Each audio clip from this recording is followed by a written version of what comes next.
श्री स्वामी समर्थ. नमस्कार मित्रांनो. अंघोळीच्या संबंधी आपल्या सवयी सतत बदलत असतात. हिवाळ्यात अनेक जण काही दिवस अंघोळ करत नाहीत, तर उन्हाळ्यात बरेच जण दिवसातून 2-3 वेळा अंघोळ करतात. परंतु आपल्याला अंघोळीचे महत्त्व समजून घ्यायला हवे आणि आपल्या जीवनशैलीशी संबंधित इतर गोष्टींप्रमाणेच तुम्ही अंघोळीसाठी काही नियमांची विशेष काळजी घेतली पाहिजे. हिंदू धर्मग्रंथांमध्ये प्रत्येक गोष्टीसाठी काही नियम बनवलेले आहेत. या नियमांपैकी एक म्हणजे अंघोळीबद्दल सांगितलेल्या गोष्टी. घरामध्ये सुख समृद्धी टिकून राहावी यासाठी सामान्य माणसाने धर्मग्रंथांचे नियम पाळलेच पाहिजे असे मानले जाते. खरं तर अशा अनेक गोष्टी आपल्या शास्त्रात लिहिलेल्या आहेत, ज्यांचे आपण शतकानुशतके पालन करत आलो आहोत, पण अजूनही नाही. कारणांची संपूर्ण माहिती. अशा नियमांपैकी एक म्हणजे नग्न अंघोळ करणे. तुम्ही अनेकदा घरातील वडीलधाऱ्यांचे म्हणणे ऐकले असेल की कधीही कपड्यांशिवाय म्हणजेच नग्नावस्थेत अंघोळ करू नये.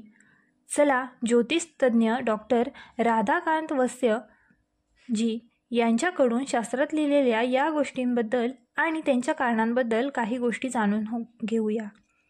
विवस्त्र अंघोळ करण्यास शास्त्रात का निषिद्ध आहे? ज्योतिष आणि वास्तू सल्लागार पंडित हितेंद्र कुमार शर्मा यांनी विवस्त्रपणे अंघोळ करणाऱ्याला शास्त्रात काय म्हटलं आहे हे सांगितले. त्यांनी श्रीकृष्णाच्या एका घटनेची आठवण करून देत म्हटले आहे की गोपिका नदीवर विवस्त्र अंघोळ करत होत्या. त्यावेळी भगवान कृष्णाने त्यांचे कपडे चोरले होते. हे कपडे चोरल्यावर गोपिका फार हताश झाल्या. त्यांनी नटखट कृष्णाला आपले कपडे परत करण्यासाठी विनंती केली. गोपिकांनी खूप वेळ विनंती केल्यावर कृष्णाने त्यांचे कपडे परत केले होते. तसेच त्यावेळी भगवान कृष्णाने त्यांना या वागण्यातून बोध देत म्हटलं की कधीही आपण विवस्त्र होऊन आंघोळ करणे बंद केले पाहिजे. असे केल्याने आपण जलदेवता वरुण यांचा अपमान करतो.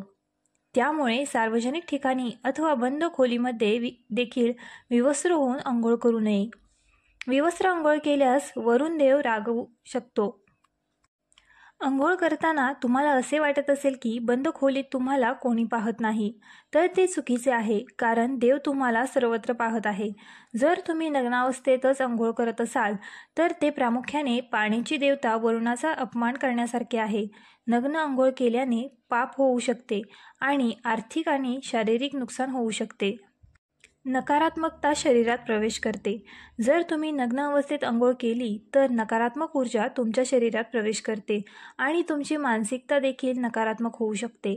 म्हणूनच नेहमी असा सल्ला दिला जातो की तुम्ही कपड्यांशिवाय अंघोळ केली नाही तर ते तुमच्यासाठी चांगले राहील. नग्न अंघोळ केल्याने शरीरातील नकारात्मक ऊर्जा शरीरातून बाहेर पडते आणि त्याचा परिणाम तुमच्या शरीरावर तसेच तुमच्या मनावर होतो. पितृदोष होऊ शकतो. गरुड पुराणानुसार जेव्हा तुम्ही स्नान करता तेव्हा तुमचे पितृ म्हणजेच मृत पूर्वज तुम्हाला आजूबाजूला असतात. जर तुम्ही नग्न स्नान केले तर तुम्हाला पितृदोषाचा सामना करावा लागू शकतो. असे स्नान केल्याने आपल्या पितरांना समाधान मिळत नाही. त्यामुळे घरामध्ये पितृदोष निर्माण होतो आणि ते कपड्यांवरून पडणारे पाणी स्वीकारतात. त्यामुळे त्यांना समाधान मिळते. नग्न स्नान केल्याने पितरांचा कोप होतो. त्यामुळे मनुष्याचे तेज, बल, धन आणि सुख नष्ट होते. म्हणूनच कधीही नग्न आंघोळ करू नये. पद्य पुराणानुसार आंघोळीचे पाणी पितरांना जाते आणि नग्नावस्थेने स्नान करणे म्हणजेच पितरांसमोर कपड्यांशिवाय स्नान करणे मानले जाते. माता लक्ष्मी क्रोधित होते. शास्त्रात असा विश्वास आहे की जर कोणी नग्न होऊन स्नान केले तर देवी लक्ष्मी त्याच्यावर कोपू शकते. यामुळे तुमच्या कुंडलीत धनहानी होण्याची शक्यता आहे आणि तुमची आर्थिक स्थिती बिघडू शकते. पुराणात मानव कल्याणासाठी स्नानाचे काही विशेष नियम सांगण्यात आले आहेत. जे त्यांचे पालन करत नाहीत ते पापाचे भागीदार बनतात आणि त्यांचे सुख, संपत्ती आणि समृद्धी देखील गमावतात. विष्णू पुराणाच्या 12व्या अध्यायात म्हटले आहे की माणसाने कधीही नग्नावस्थेत स्नान करू नये. अंघोळ करताना अंगावर कापड असावे. शास्त्रानुसार नग्न स्नान केल्याने पितृदोष होऊ शकतो. पौराणिक कथेनुसार गोपी जेव्हा सरोवरात नग्नावस्थेत स्नान करत होत्या तेव्हा कृष्ण आपल्या लीलेद्वारे त्यांची वस्त्रे हरण करून घेत असे.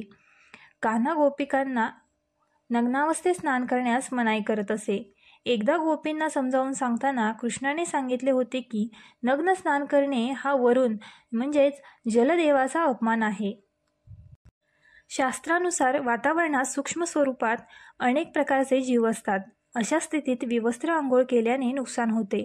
त्यामुळे व्यक्तीचे सुख आणि धन नष्ट होऊ लागते. असे म्हणतात की नग्न आंघोळ केल्याने शरीरात नकारात्मक ऊर्जा प्रवेश करते, ज्याचा तुमच्या मानसिक स्थितीवर वाईट परिणाम होतो. पुराणानुसार कधीही नग्न होऊन झोपू देखील नये. असे करणे म्हणजे चंद्रदेवाचा अपमान आहे. तर असे केल्याने पितर देखील नाराज होतात. घरांमध्ये महिला असो किंवा पुरुष अंघोळीचा आनंद घेण्यासाठी ते सर्व कपडे काढून नग्न अंघोळ करतात. पण जर तुम्हीही असे केले तर तुमचे मोठे नुकसान होऊ शकते. विज्ञान आणि अध्यात्म दोन्ही तुम्हाला हे करू देत नाहीत. निर्वस्त्र होऊन अजिबात अंघोळ करू नये.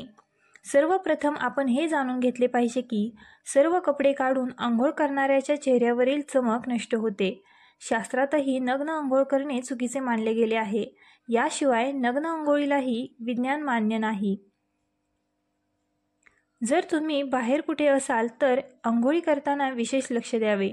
तुम्ही तुमच्या बाथरूममध्ये किंवा इतर कुठेही असाल तर तुमच्या अंगावर लहानसा कपडा तरी असावा. जाणून घ्या यामागचे काय कारण आहे. वैज्ञानिक कारण: जेव्हा आपण अंघोळीसाठी जाता तेव्हा ऋतू आणि तुमच्या शरीराच्या तापमानानुसार पाण्याचे तापमान वेगळं असतं. पाण्याच्या संपर्कात आल्याने आपल्या शरीरात अनुकूलन होतं आणि अनेकदा आपले शरीर अचानक ते स्वीकारत नाही. अशा परिस्थितीत अंगावर कपडे असल्यास ते पाणी आणि शरीराचे तापमान यांचा ताळमेळ राखण्यास मदत करते. अशा परिस्थितीत कोणताही अनुचित प्रकार घडण्याची शक्यता नसते. त्यामुळे जेव्हाही अंघोळीला जाल तेव्हा अंगावर पातळ कापड ठेवा. व्हिडिओ आवडल्यास आपल्या ग्लो मराठी चॅनलला लाईक, शेअर आणि सबस्क्राईब करायला विसरू